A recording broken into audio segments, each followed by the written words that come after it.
Passando, então, aqui já para a coparticipação, que é um ponto que a gente destacou da GTEM, para trazer para vocês em complemento ao Dani, onde entra a GTEM nesse processo?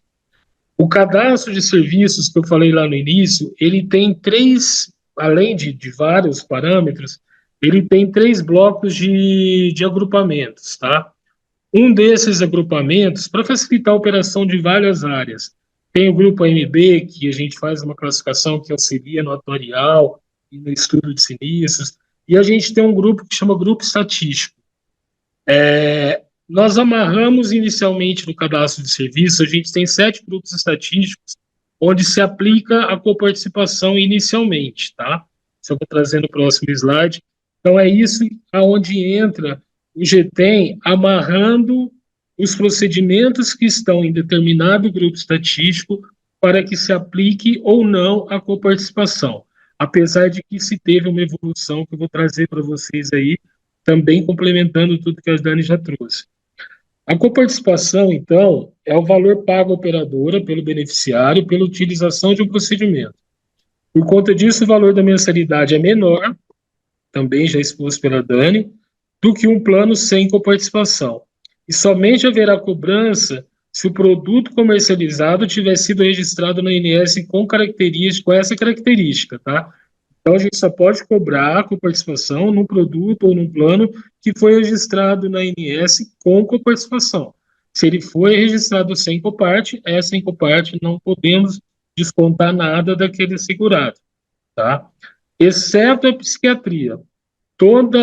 Todo plano, tendo ou não coparticipação, a partir do 31º dia de internação psiquiátrica, e não precisa ser 30 dias corridos, pode ser 10 dias esse mês, 5 dias no próximo mês, mas completou os 30 dias a partir do 31º dia, as internações psiquiátricas são coparticipadas em 50%, tá? E a gente tem duas possibilidades de participação, que é o percentual em cima do valor do evento pago ao prestador ou valores em reais pré-definidos. A grande maioria do que a gente tem são aqui valores do evento pago ao prestador, o percentual em cima, tá? Nas internações, as coparticipações podem ser cobradas num valor monetário fixo. Esse é o artigo 2, inciso 7, que a gente também tem que cumprir nos nossos planos aí com o Copart. E hoje a gente já faz isso, as internações terem um valor fixo aí de coparticipação. E a coparticipação na internação de psiquiatria, acho que eu já falei, né, apresenta características próprias já definidas pela INS, onde há a possibilidade de coparticiparem no máximo 50% do valor total a partir do 31º dia, tá? Como eu já tinha adiantado. Então, esses aqui são os grupos estatísticos que eu citei, que a gente vinha trabalhando desde sempre, aí, desde quando até entrei na Sul América. A gente tinha esses 7 grupos estatísticos aqui, que são os que se aplica default no cadastro de serviço. Então, assim, qualquer código que esteja atrelado a esse grupo estatístico de consulta de emergência, de radiodiagnóstico por parte, qualquer código que esteja atrelado a ele, hoje ele é coparticipado nos planos que são coparticipados, tá? Antigamente, existia um teto de 349 US. Então, eu pegava aqui um exame com copart, exames até 349 US eram coparticipados, que estavam dentro desse grupo estatístico. Em 2016, a gente fez uma revisão para melhorar esse valor corte aí de US. O S é unidade de serviço, tá? Não é R$1.100, não. A unidade de serviço é uma unidade que a gente utiliza dentro do cadastro, que também é direcionado para o reembolso, porque para o cálculo de reembolso você vai precisar ter a quantidade de US daquele evento, calcular o valor de moeda daquela US. Então, por exemplo, a grande maioria dos nossos planos tem uma US de 50 centavos. Então, você vai ter uma US igual a 50 centavos. E depois ainda fazer um cálculo com o múltiplo do reembolso para chegar no quanto vai ser pago. Então, é até o que a Dani vai trazer depois para vocês. todo esse cálculo de reembolso é feito em cima disso. O valor da moeda, a quantidade de US e o múltiplo de reembolso, tá? Então, em 2016, a gente aumenta esse teto, que era de 349, para exames até 1.100 US, e cai também a nomenclatura que até hoje algumas pessoas ainda usam, mas não se deve usar, que existia anteriormente, que era exames simples e complexos.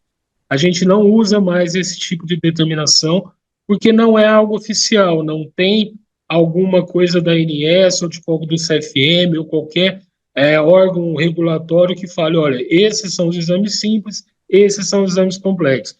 Isso ia muito de cada operadora, tá?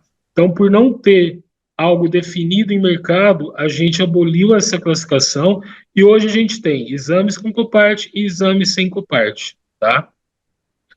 Esse aqui é um exemplo de vários outros grupos estatísticos que podem ser coparticipados ou não, porque eu falei que no cadastro de serviço, esses são os grupos estatísticos default, aonde já sai com participação de cara.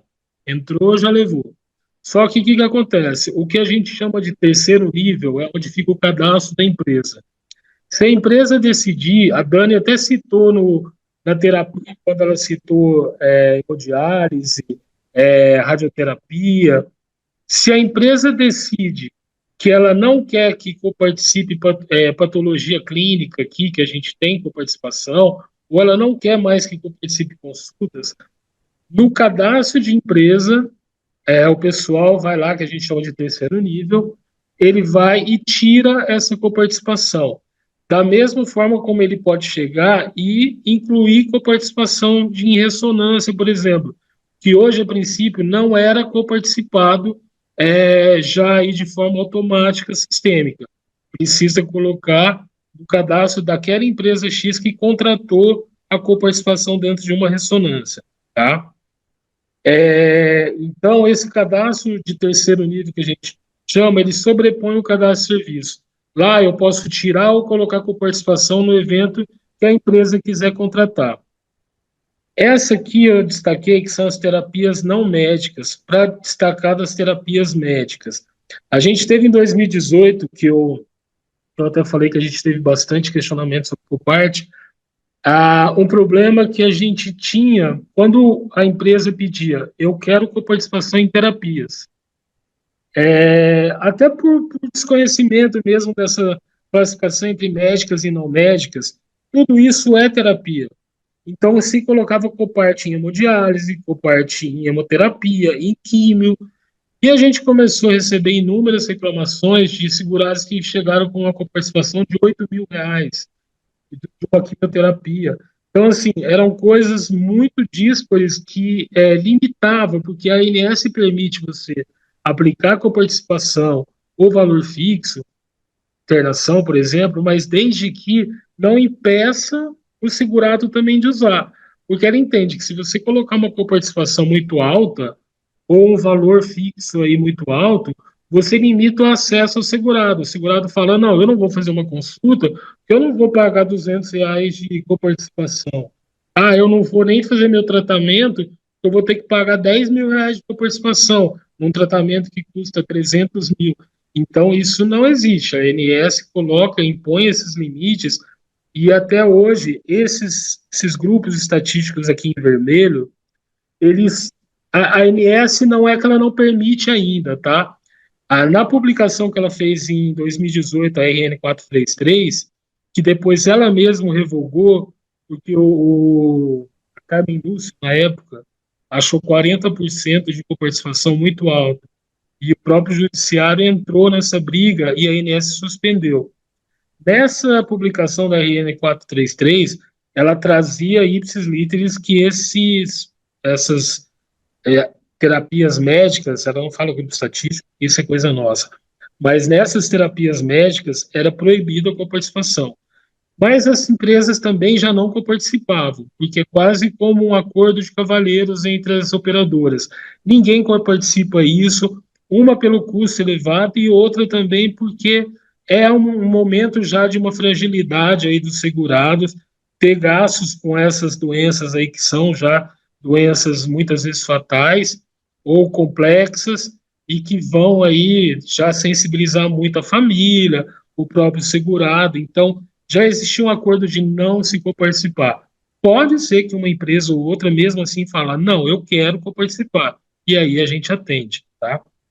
Por ter caído essa RN, a ANS ainda mantém as regras de coparticipação a partir dessa consulta, tá? A gente tem aqui coparticipação em exames, apesar de que exames durante a internação não tem uma coparticipação individualizada, é feito tudo no valor fixo cobrado. A coparticipação é feita, então, em exames complementares quando eles são ambulatoriais, não internados, tá?